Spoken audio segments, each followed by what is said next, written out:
Hey friends, and welcome back to my channel. This video is all about fixing the issue. While launching the Fortnite game, you got an error. Code execution cannot proceed because gameinput.dll failed to load. So without wasting time, let's go ahead and directly proceed with the resolution. This particular issue is occurred because of the latest update. So first of all, click on Start menu, type CMD and choose the option Run as Administrator.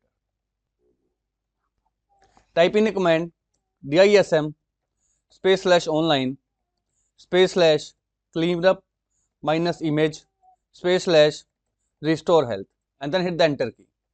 This way, if any corrupted files of the game input file in your system will be fixed out by doing this particular command. Although, once it is completed, make sure to restart your PC and then try to launch the game.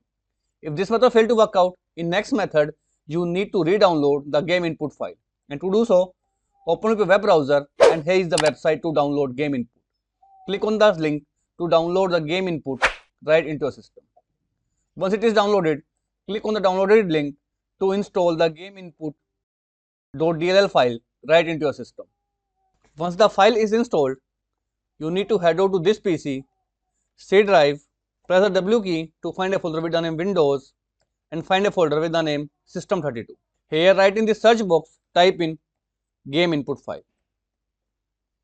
You will find a file with the name gameinput.redist.dll. Now once you find the file with the name gameinput.redist.dll, right click and choose option rename. From here, you need to delete redist word. After doing so, hit the enter key. Now click on the option continue.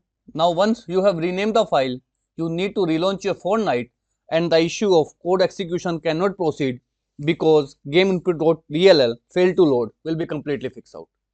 So that's all about it friends.